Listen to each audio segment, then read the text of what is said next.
Habits make or break us. What's your routine? Let's talk about habits.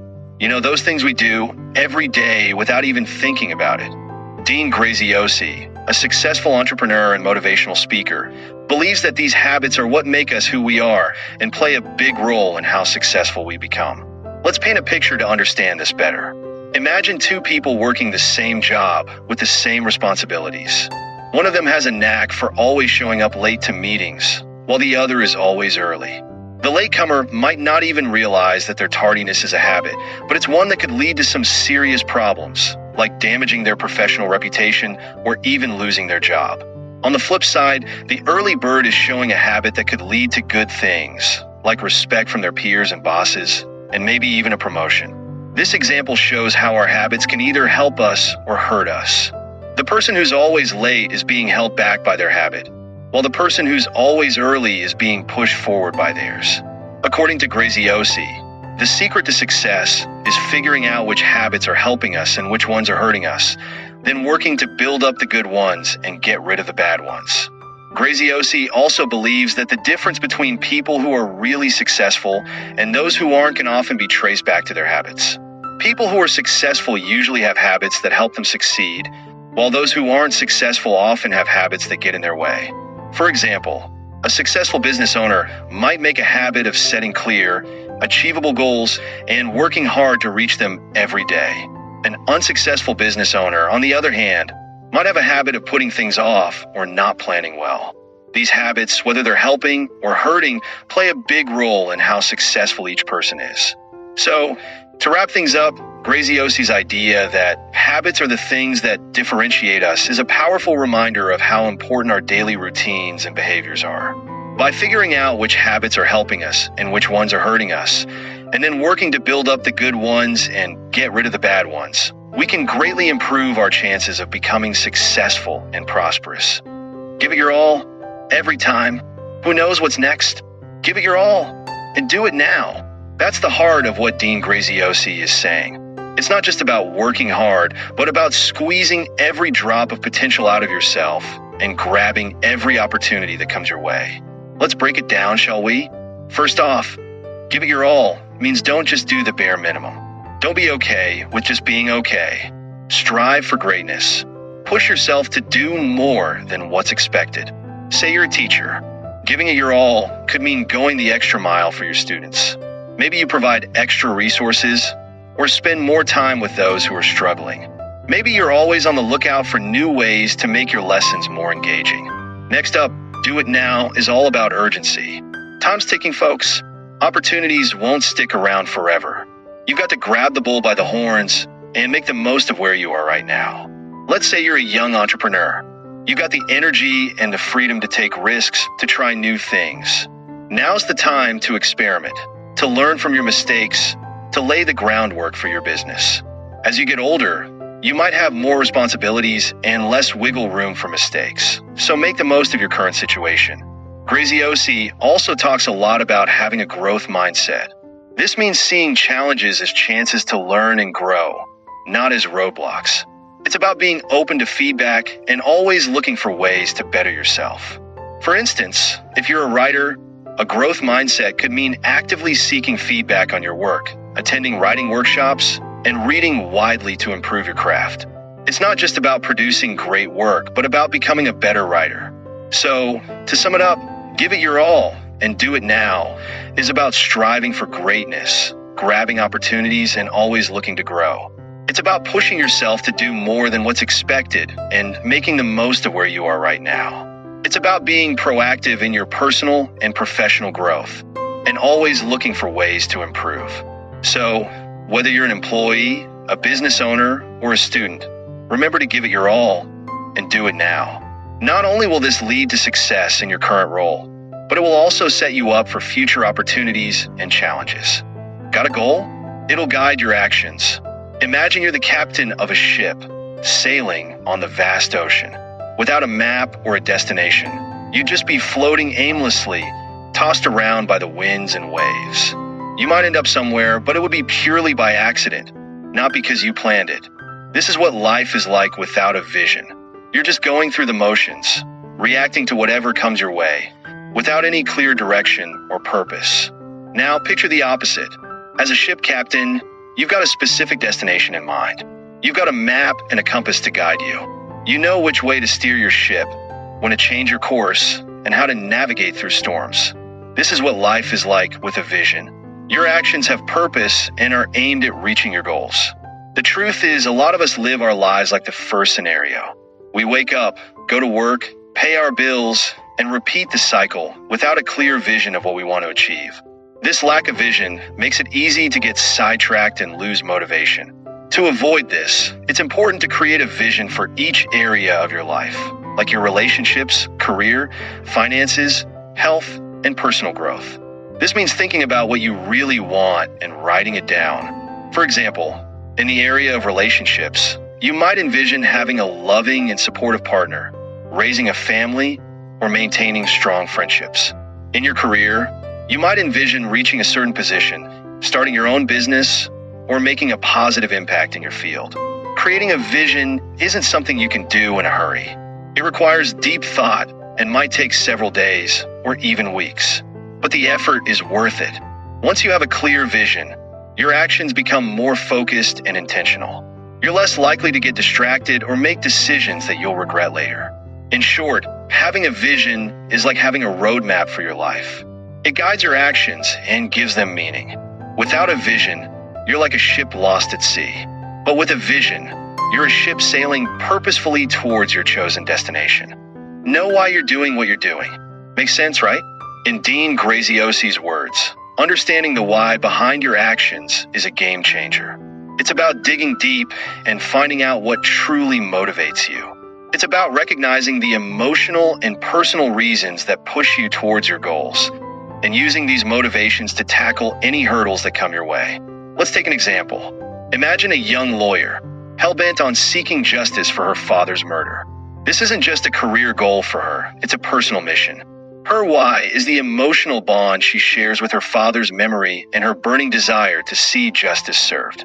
This powerful why gives her the grit and determination to face any challenges head-on. Now let's bring this concept home. Graziosi suggests a simple exercise called the 7 levels deep to help you uncover your own why. Here's how it goes. First, jot down a goal or something you desire in life. It could be anything from financial freedom to a successful career. Then ask yourself why you want this. Your first answer might be something like, I want financial freedom because I don't want to live paycheck to paycheck.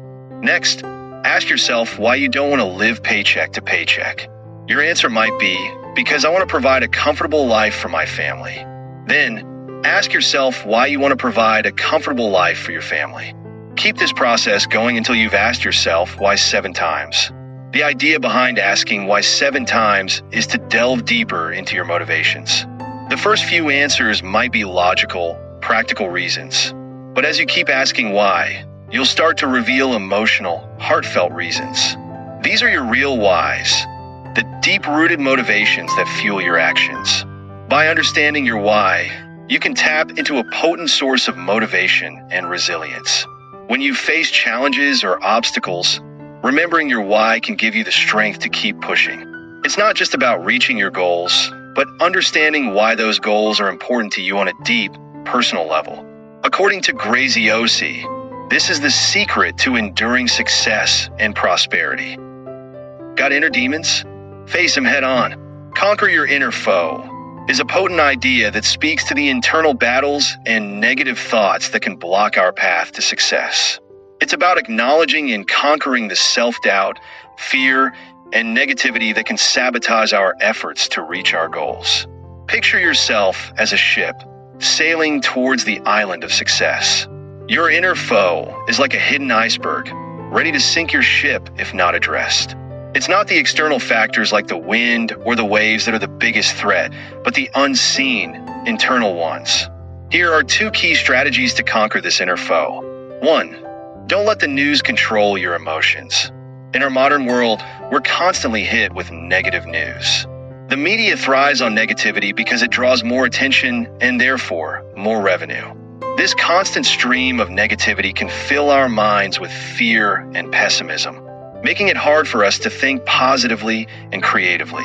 The advice here is to limit our exposure to such negative news. It's like steering clear of the icebergs that can sink our ship. If we find ourselves swamped by negativity, we shouldn't hesitate to take a break from the news. For example, during the 2008 financial crisis, many people were consumed by the negative news about the economy. This led to fear and panic, causing them to make poor financial decisions. Those who managed to stay calm and rational, on the other hand, were able to seize the opportunities that the crisis presented and came out stronger. 2. Focus on your strengths. Throughout our lives, we're often told to work on our weaknesses. While this advice is well-meaning, it can lead to frustration and a lack of self-confidence if we're unable to improve in certain areas. The suggestion here is that instead of focusing on our weaknesses, we should focus on our strengths. We should use what we're good at and delegate or outsource what we're not good at. For instance, if you're a fantastic cook but not good at marketing, instead of trying to learn marketing from scratch, you can hire a marketing expert to promote your restaurant. This way, you can focus on what you do best, cooking, and let the expert handle the marketing. This approach not only saves time and effort, but also boosts your confidence and motivation. Conquering your inner foe is about recognizing and overcoming the internal obstacles that can block our path to success. By limiting our exposure to negative news and focusing on our strengths, we can steer our ship safely towards the island of success. Spin a positive tale for yourself. It's your life, after all. In Millionaire Success Habits, Dean Graziosi talks about the power of crafting a positive narrative for yourself. Sounds a bit fancy, right? But it's actually pretty simple when you break it down. Think about the conversations you have with yourself. That's what we call self-talk. It's the chatter that goes on in your head, shaping how you see yourself and the world. Say, for example, you've always told yourself you're rubbish at public speaking. That negative self-talk becomes part of your story. So, every time you're asked to give a speech, you're likely to get nervous and mess up, which only makes you believe even more that you're bad at public speaking. This is where Graziosi's idea of crafting a positive narrative comes in. Instead of feeding those negative thoughts about yourself, he suggests you consciously create a positive story. This means spotting those negative beliefs you have about yourself and actively working to flip them. Let's stick with the public speaking example. This belief could have come from anywhere. Maybe you fluffed a speech at school, or perhaps you were always told off for how you spoke at home. Whatever the reason, this belief has become part of your story. To rewrite this story, you first need to spot the negative belief. This involves a bit of soul searching. Ask yourself, what's the first thing that pops into my head when I'm asked to give a speech? If the answer is something like, I'm going to mess up or I'm rubbish at this, then you've spotted a negative belief. Once you've found the negative belief, the next step is to flip it. This means creating a new, positive belief to take its place. So, you could tell yourself, I can give a cracking speech, or I'm a confident and clear communicator. Write this new belief down and stick it somewhere you can see it every day. Also, keep repeating this belief to yourself to really hammer it home. Over time, this new belief will become part of your story. You'll start to see yourself as a confident and clear communicator, and this will show in your performance when you're asked to give a speech. That's the power of crafting a positive narrative for yourself. So, to sum up, crafting a positive narrative for yourself involves spotting negative beliefs, flipping them with positive ones, and hammering these new beliefs home through regular self-talk. This process can help to change how you see yourself and boost your performance in all areas of life. Conclusion: success is not a destination, but a journey filled with habits that lead to wealth and prosperity. It begins with cultivating a millionaire mindset, which involves setting clear goals, embracing change, and maintaining a positive attitude. It's about making small, consistent changes in your daily routine that will eventually lead to big results. Wealth is not just about making money, but also about managing it wisely. This involves understanding the power of investing and creating multiple streams of income. It's about making your money work for you, not the other way around. Prosperity is not just about financial wealth, but also about living a balanced and fulfilling life. This involves nurturing relationships, maintaining good health, and pursuing passions. It's about living a life of purpose and meaning. Remember, Success is not a privilege reserved for a select few. It's a right that everyone can claim. It's not about where you start, but where you're willing to go. So, start today, embrace the millionaire success habits, and pave your way to wealth and prosperity. Finally, remember that success is a journey, not a destination. It's about the person you become along the way. So, keep learning, keep growing, and keep pushing forward. Your best days are yet to come.